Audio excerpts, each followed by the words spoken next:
Manchester. Yeah, we've gone there, we've gone to. I got a funny TV story about parties. that place. Do you get a real one there? I'll keep it. Yeah. Sometimes. Yeah. I got a big one in reserve. All right, to 7 o'clock. Welcome. We'll start the meeting tonight with the invocation by Jeff. Yeah. Councilman Gross. Let's pause and pray. Father, we pause and we just thank you for this day. We thank you for this season as we enter Thanksgiving, and we also celebrate the birth of your son. I just ask that if and when experiencing trying times, people in this community, that your spirit will touch them and remind them of the things to be thankful for, the things that we have.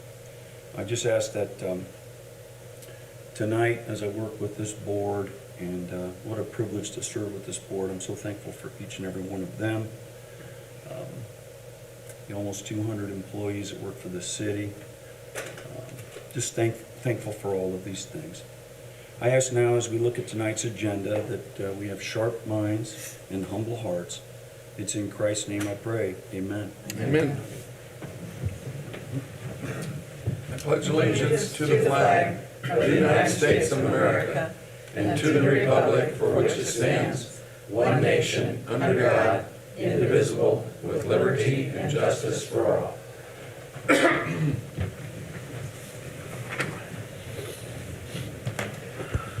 All right, thank you, Jeff. Let the minutes reflect we are all present tonight. And with that, let's start with the approval of the minutes. Just two things I want to point out. Tonight we'll be voting on second reading for both the Northern Southern Residential TIF District expansion and the sewage works revenue bonds. And it's just obviously that information is last meeting's minutes showing that both those were passed on first reading unanimously. No corrections necessary. Any corrections or comments, or is there a motion to approve as presented? So moved. All right, Cindy, thank you. Jerry, second. Any further discussion? All in favor, say aye. Aye. Those opposed? All right, thank you. Welcome our visitors tonight. Good to see you all. Thanks for coming out. Not quite as cold tonight as it's been. With that, I think we've got a mention of our Comcast franchise fee, a 3% fee of their total quarterly revenue. It's like a total of $13,425.07 for third quarter. So if there are no comments about that, let's move into unfinished business. And again, as mentioned earlier, we'll start with ordinance 2022-1101. This is the second reading. This is the northern and southern residential TIF districts, designating them as economic revitalization areas. Jeremy?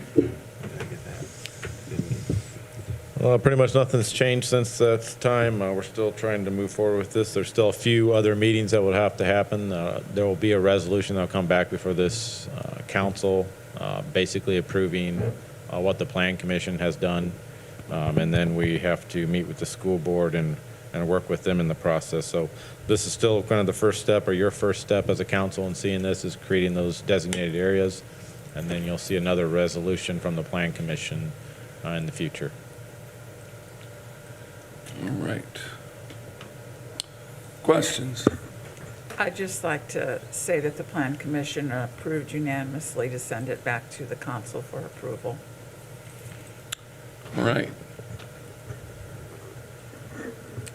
Again, this is second and final reading.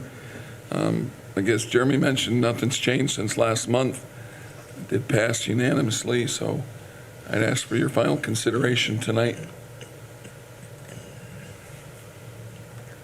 With that favorable recommendation, I'd make a motion that we approve ordinance 2022-1101 on second and final reading. Thank you, Diane. Is there a second? Second. All right. Any further discussion? All in favor, say aye. Aye. Those opposed? All right, passes 7-0. Thank you. We'll move on to item number 2. And again, this is the second reading of ordinance 2022-1102, which is a restructuring and reissuance of the sewage works bonds. Had a pretty good explanation of the benefits of doing this at the last meeting. Jeremy, any final comments? Just if you have any questions or still have any unresolved issues with it, let me know, and I'm here to answer any of those. Otherwise, this will be the second reading. The approval, we'll pass that on to the DLGF, and then hopefully, I think they're trying to structure these to be closed sometime mid-December. All right. Just as a note, the IFA allowed us to use our own bond counsel. Jeff was here at the last meeting. And then they will pay for his services. So, again, we've run this through, run up the flagpole with Jeff and Randy, and all the benefits that we discussed at the last meeting make this probably a pretty easy thing to pass. So, but any final questions? I greatly appreciate all the maneuvering and effort, and not very often you see a 70-page ordinance. That tells you a lot about what's going on here, and again, great appreciation for it. With that, I'll move to approve ordinance 2022-1102. All right, Jeff, thank you. Is there a second? A second. Thanks, Josh. All right, any final comments or questions? All right, all in favor say aye. Aye. Those opposed? All right, thanks, Jeremy, appreciate it. Jeremy, will there be any other action required after this for this body? I would imagine there might be some documents that you have to sign, but there won't be any other action that I'm aware of. Okay. All right, thank you. All right, let's move on to new business. Tonight, we'll be considering in first reading ordinance 2022-1103. This is the 2023 elected official salary ordinance. I think I'll let Denny go ahead and present this, and then we'll have discussion. Okay, so this is the final salary ordinance for 2023. Mayor, clerk, treasurer both went up 4%. We stuck with what we did with the other salary ordinances. The council wages, we discovered on our wage survey, were a little bit low for like positions in different municipalities. So in order to kind of right that a little bit, we went with the median of what Class 2 cities are throughout the state of Indiana. Class 3 cities, sorry. Thank you, Mike. And then that's how we came up with the $8,556 per year for the council members. So again, I think we'd mentioned earlier that previous HR director had engaged Wagner for a study for all of our positions and included elected officials. We took that information and worked with the AIM salary survey and looked at Class 3 cities that have similar populations. And it looked to me like, from what the wage committee discovered, that we were definitely down a bit with the common council wage. Mayor and clerk treasurer were basically at that average.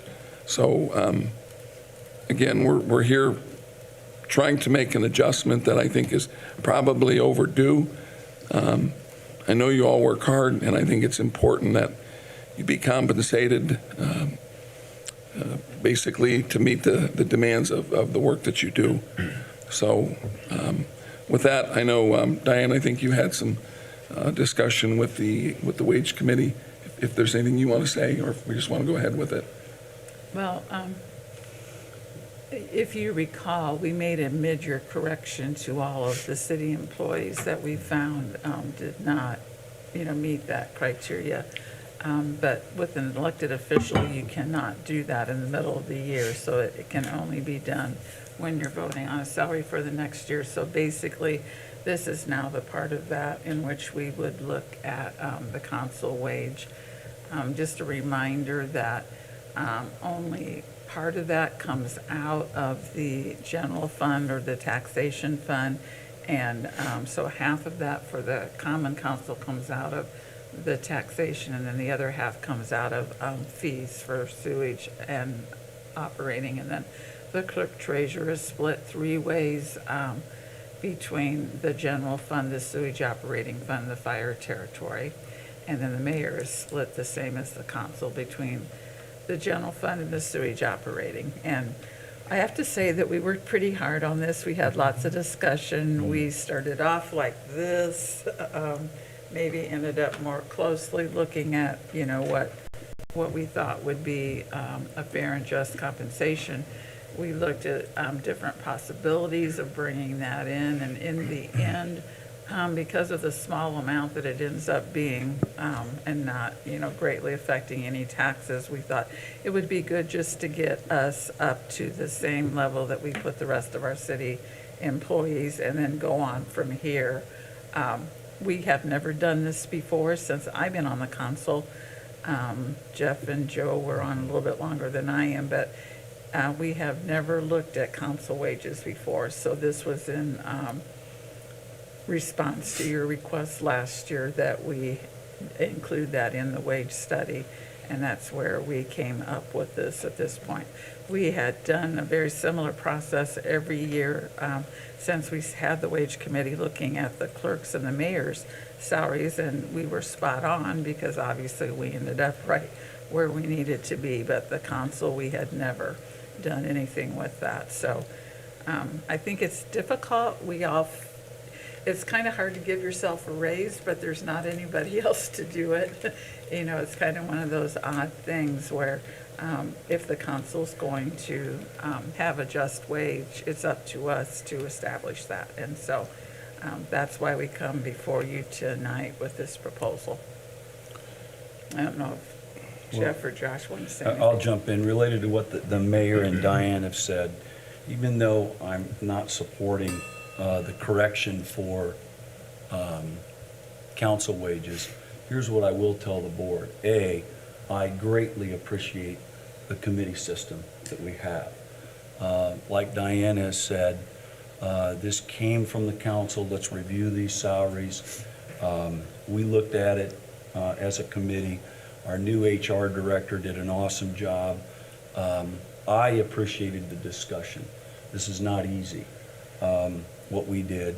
But I am, again, thankful the committee system, and then also the proposal that's in place. Even though I had reservations, and I have from the beginning, I just have appreciated the process. I've appreciated talking to several members, not even on our committee. I know that this hasn't been easy. We've wrestled through it, and I think the effort is do the right thing. And so even though I'm against it, greatly appreciate the process, really do. It works, it works. Thank you.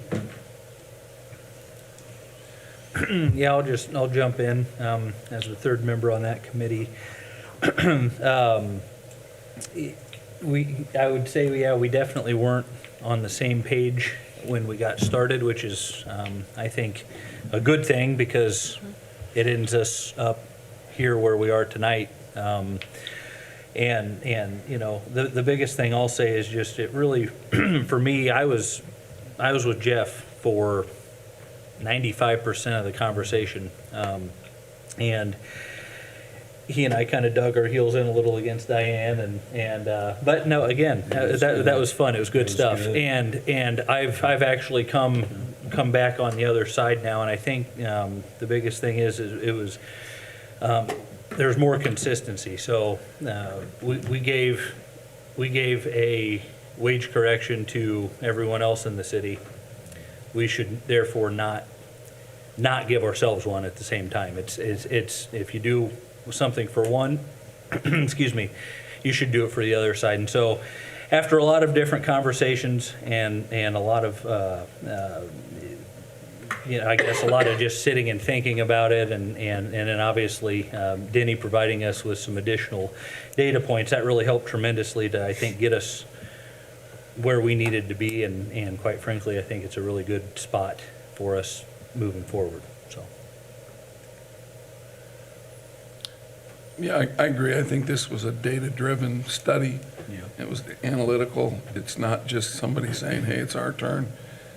There was validity to it based on what we had done with everyone else. So I know it was a tough decision. Diane, you made a great point.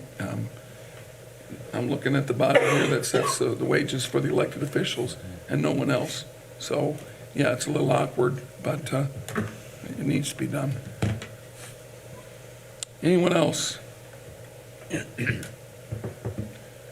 So again, we'll consider this on first reading tonight. There will be a second reading at the first meeting in December.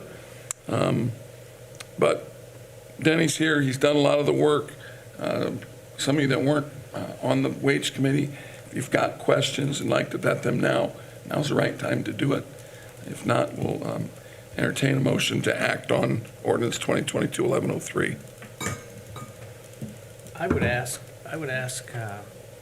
our head of HR, a lot of times when we receive ordinances, they come with a recommendation, favorable or not favorable. Do you have anything to add to that? I think my position with this was I'm going to give you guys the data, and the decision is ultimately up to you on which way you want to go with this. Personal feeling, I think you guys do work a whole lot harder than what people realize, and I think you deserve a little bit more than what we even came up with here. But that's just my personal opinion, because I see what you guys do on the backside. I know that it's more than just 2 meetings a month in this room. And all the extras that you guys do, you deserve this plus more. I will say, Mike, I think we greatly benefited with fresh blood here. Fresh eyes. He has fresh eyes. I mean, that was, yeah, I don't, okay, thanks. But, new blood. But I think we greatly benefited from that. And also, I think the process, like what Josh said, I mean, it was back and forth, and I even started to walk toward what was happening. It is a sound recommendation from the wage committee. It's very sound. And we owe a credit to HR and then Diane's leadership and then everybody on this board working and communicating. It's sound. So I'm not there yet, but again, the process works. This is stuff that I have the privilege of teaching at school every day, and all the process and appreciating it. And I felt it, and I think the wage committee, and regardless of the vote, again, I'm very comfortable with the process that got us to this point. So thank you for your help. Thanks, Jeff. You know, one thing is, as elected officials, at the local level, at the national level, whatever level, you have to be able to be willing to live under the same rule of law that you espouse to others. It usually doesn't end up like this, but I'm glad it did this time. I initially was very reluctant to go before Denny looked into things a little bit deeper and found some, maybe some inconsistencies, you might say, with the previous study. So I'm glad he did, and I think this is much more realistic.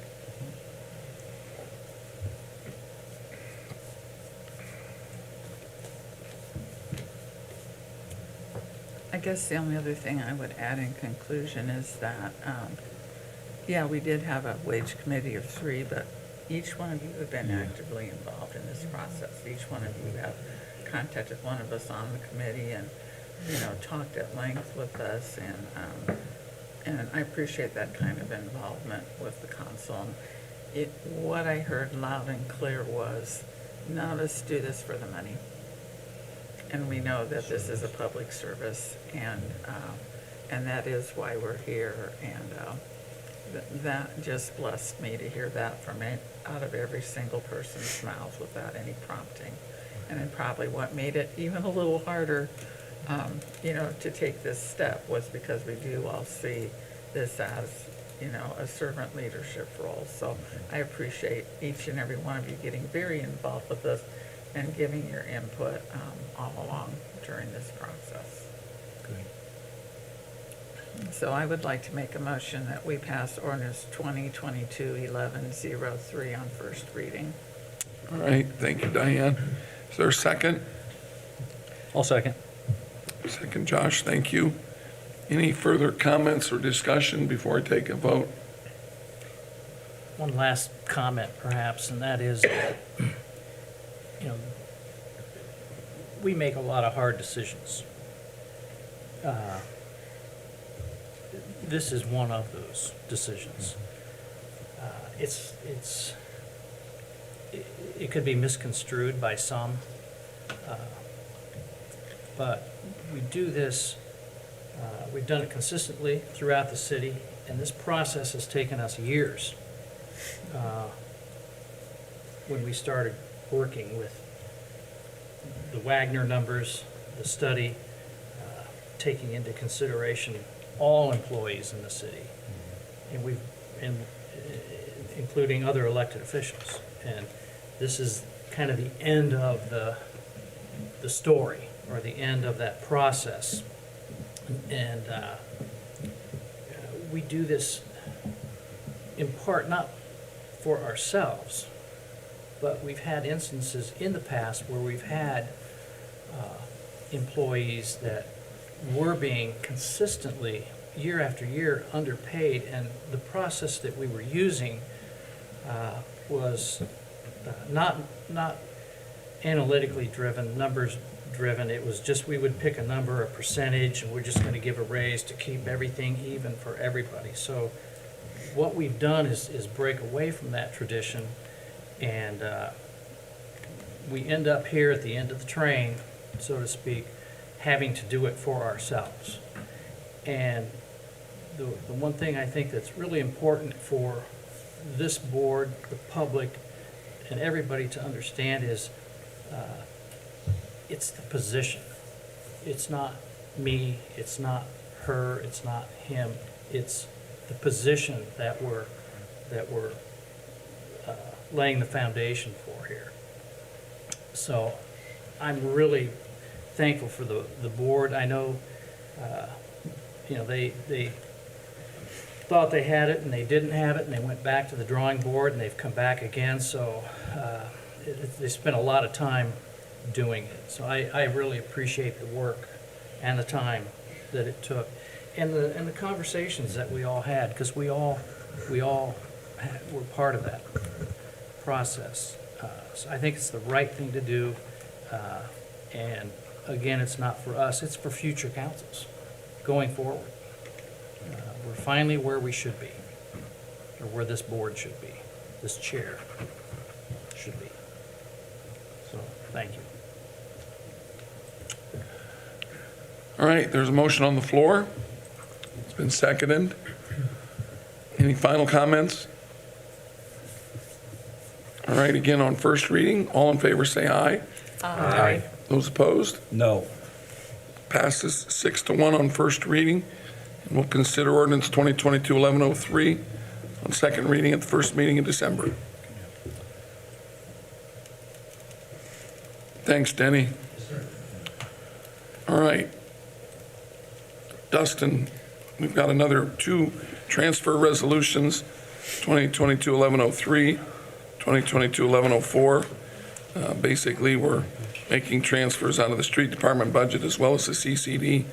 And the idea is to get a salt barn funded. So with that, Dustin, I'll let you talk about that. Yeah, thank you. One of our major concerns, this is just a transfer resolution that we're asking, or coming here before you guys to ask for approval to transfer these funds out of the main budget and CCD, as Mayor just suggested, in order to to set the groundwork to get a new salt barn. Currently, our salt barn, our facility, holds right around 700 tons of salt. It's about 3 to 4, storms with the city growing is all we have capacity for. A lot of times when you're ordering salt, it could, they had 10 days to deliver. Last year, they fell way behind. We had to actually send trucks to go pick up our own salt and things. This is just an ongoing problem. My 3 years here, as the superintendent, we fought this battle every winter. It becomes a real challenge. What we would do with this money, for the most part, the biggest majority of it, is to purchase a fabric-covered salt barn that would hold 4,000 tons of salt. That would give us plenty of room for future expansions, future budgeting purchases or purposes, and storage of other materials as well. Currently, we're at about 2,160 tons a year with our 20% overage is what we typically order. This would allow us to order all our salt right up front. We have it. We don't have any worries if salt's going to make it in time before the storm or things of that nature. So also allows us to keep other materials in there and keep it dry with that kind of space. And as the city grows, that we would have future capacity and not have to redo something later on down the road. And also, this goes into the ultimate goal of working on a new facility for the street department for certain areas. Right now, our main shop is decaying rather quickly. It's been an issue. We had a part of the roof blow off last year, things of that nature, but our salt storage is attached to that building. So without a new salt barn, this is our first step in order to move that direction. Dustin, when you say new fabric covered, can you try to explain what that means to me? Yeah, absolutely. So the contractor our company that, I kind of reached out to, got some quotes, has done a significant amount of work in Indiana, in Indianapolis, Tipton, several other counties. But basically this would be, I brought some pictures so you can kind of see an idea, but this is basically, to make it real simple, a scaled down version of what you see at Louis Dreyfus down, on the south side. So, If you notice, when you travel around, you'll see a lot of these. It's kind of it's on a cement or asphalt base, and it's similar in design to that one, but they're all salt structures.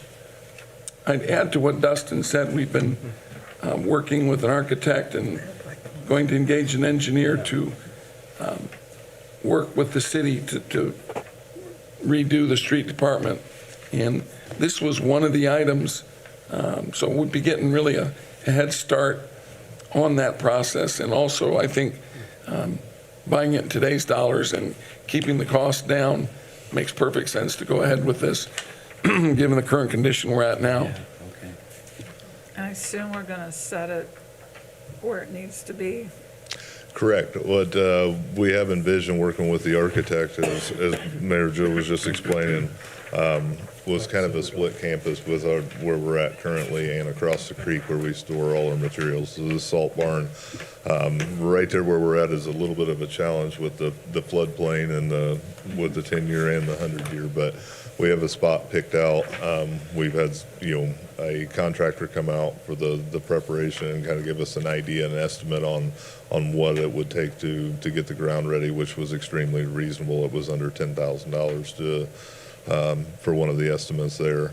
So, yeah, it's a step moving forward, and it's kind of increasing the efficiency.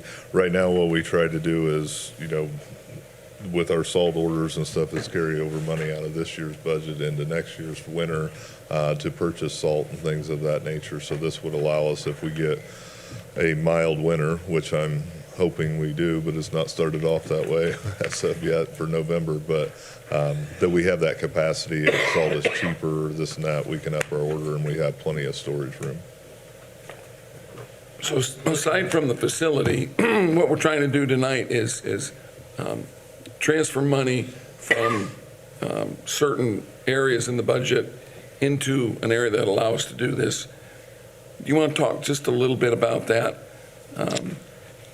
As far as I know, you've discussed on the CCD side, the concrete issue. There's also going to be some money that's being transferred that would be held in reserve for the community Yes. crossings as well. Sure.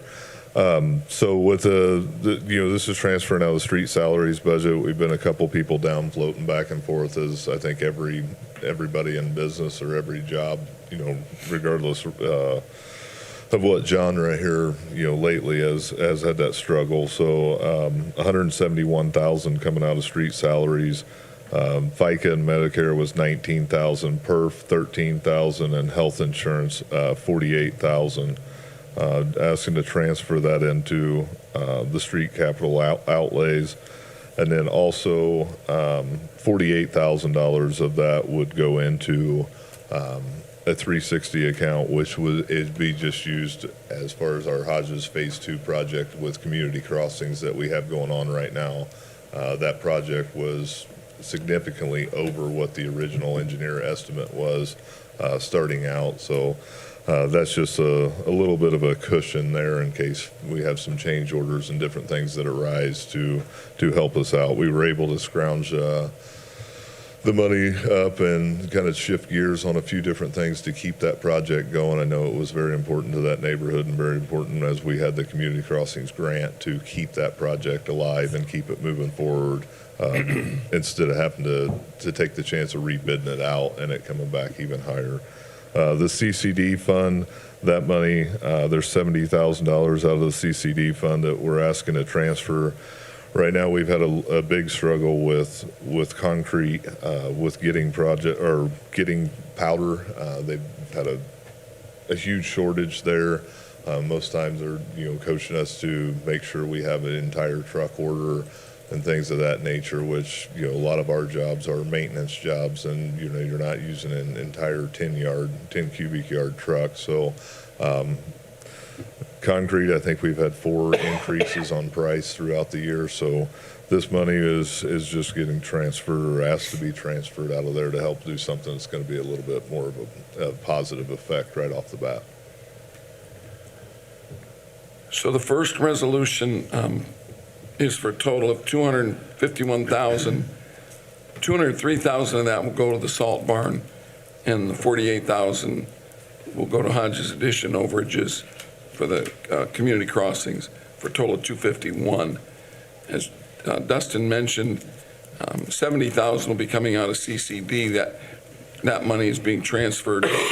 So that $70,000 plus the $203,000 from the street department transfer gives a grand total of $273,000 for the total salt barn cost. So we're just doing 2 different resolutions, primarily for the salt barn, but keep in mind that there's about a $48,000 chunk that will be used to fund community crossings in Hodges. Thanks for explaining that, because I've read these like 5 Yeah, or I 6 times and Yeah. tried to figure out the difference between them. Yeah. So let's start with Resolution 2022-1103. This would be the fund transfer within the street department, as Dustin's talked about. And that would be a total of $251,000 transferred, $203,000 for the salt barn and $203,000 for the salt barn and $48,000 for the Hodges Addition overages. Questions? If there's no questions, I move that we approve Resolution 2022-1103. I'll second it. All right, thanks, Jack. Thanks, Jerry. Any final comments or questions? All right, all in favor say aye. Aye. Those opposed?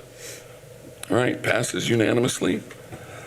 Excuse me. Item B would be Resolution 2022-1104, and that would be the transfer of total of $70,000 into 443 CCD Building Fund to add to the 203 you just transferred to allow this salt barn to be built. Questions? No, I understand it now. I'll make a motion that we pass 2022-1104. Thank you, Diane. I'll second that. All right, thanks, Cindy. Further comments or questions? All in favor, say aye. Aye. Those opposed? Thank you. Dustin, can you give us a little idea of the timeline on this? Will it be utilized this year? It most likely, no. It's probably, the last I talked to the contractor, this will obviously have to go back through Board of Works and stuff as well, but they were considering it would probably be an April build, so we'll have this in place and stuff and ready to go for next year. There's still some kinks to work out, soil testing, things of that nature, just to make sure the site is 100% fit, which we don't foresee any issues. It's had millings and stuff packed on it for the last 25 years, so I think it's plenty sound over there to support the weight. So this is a big move for the future for the street department and the efficiency and wintertime maintenance. So I thank you all very much for this. All right. Dustin, Thank you very while you're much. up here, I've gotten a lot of questions since Winona Lake announced that this was the last week. They were picking up leaves. I assume we're going to still go into the first week of December, like Next week, previously we just put a press release out this morning. Okay. Through the mayor's office. Stacy got that out for us, but we had advertised that we would pick up through December 2nd. The weather is finally going to be a little bit warmer. It was crazy there for a couple weeks. I think everybody had their dogs, cats, everybody helping rake leaves because it was pretty woolly there for a while. But this week's been a little slow, which we expected it to be with as cold as it's been. But we are going to run next week as well. So we'll go through December 2nd as we advertise. And what do you prefer with residents with alleys? I've had some of my neighbors, do you want it in the alley or do you want it out? I've seen both. Whichever's easiest. We've doesn't been matter running to both. you? No, Okay. we've continued to pick up Okay, I didn't the know the leaves and answer. stuff in alleys. It's kind of a bear to drag up, leaves from the back of Okay. the house all the way around the street side. So we do still pick up Okay. in alleys as far as leaves, on loose leaf pickup. Okay. That leaf truck's pretty cool, don't you think? The guy sits in there and drives and scoops of the leaf. I think that's pretty Really awesome. picks them up fast. Oh, man. I would like to say. There's quite a mountain of them out there at the street Yeah, department I've to seen see. some huge piles. Yeah. So, All right, Dustin, thank you very much. All right, item number 3 under new business is we want to bring the nonprofit funding requests to the board. I think these were studied as diligently as the wages. We're in a situation with the budget where we're trying to balance the budget, and our department heads have done a great job making spending cuts not only for this year, but for 23 as well. And I asked Cindy to look at doing the same thing with this portion of our council budget. We had a lot of discussion. If you remember right, we had, what was it, Cindy? $225,406. That was the cap on what we were allowed to spend per year, year cap, and the final amount was 124, 275. So we're going to have about an $85,000 line one cut, thanks to the hard work Cindy and her group has done. So Cindy, you want to talk a little bit about this? Yeah, just, I would point out too, that we did move, I think, one particular category down into council contracts, and that was Main Street, Warsaw, or formerly WCDC, because I think when the mayor and I talked about that, we kind of felt like it was more a contractual type of service. Well, the downtown coordinator position was looped into that too. And then we had one category that we eliminated completely. But as you can see, the requests were far more than what we're awarding. So in the final draft, we elected to keep them the same as what they were last year. No increases to be given. And we did go through and try to match all the applicable IC codes. There were a few applications that came in without it, but we were able to go back through and match those up. Yeah, you are allowed by state statute to fund certain types of organizations and those are all by state code. You're allowed to fund economic development and tourism, medical care, health and community services, animal shelters, recreational facilities and programs, museums, and neighborhood centers. And I know, Diane, you did a lot of work a few years to try and narrow down what we were allowed and what we weren't allowed to do. And I think we've fallen within those categories, but it's very difficult time right now to make cuts. I had actually proposed a 20% cut in the funding and had some good discussion with the council, and they convinced me it was probably good for our community to try and leave it where it is. And obviously, you're all making the final decision. So that's where we're at right now.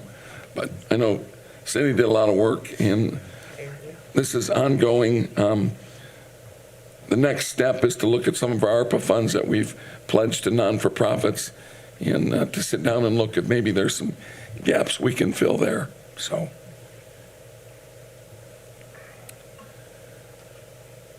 Questions?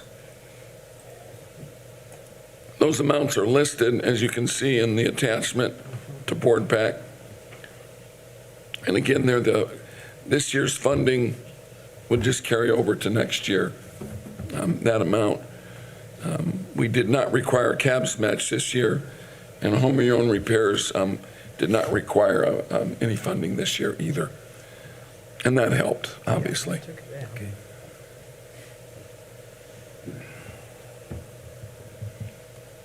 So I would just like your approval of this so we can finalize our line one budget cuts. We're very, very close to balancing the budget, especially with the approval of this tonight. We've still got a little work to do, but we're very close. I move to accept as presented by Cindy. Thanks, Cindy. I will second. All right, any further discussion? All in favor say aye. Aye. Those opposed? All right, thank you. Thanks for your work, Cindy. Thank you for your help, too. We've been wrestling with this for a long time. Yeah, we have been. So, all right, great. All right, any other matters come before the council? Okay. Any visitors, questions, or comments? All right. Well, everybody have a great holiday. Be careful in your travels. Don't eat too much. What? Make sure everybody gets along when the family all gets together, and enjoy yourselves. So I'll ask for a motion to adjourn. So moved. Second. All right, thank you.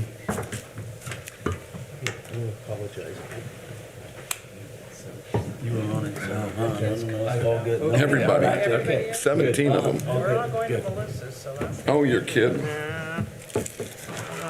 How are you? Excellent. I'm gonna go now.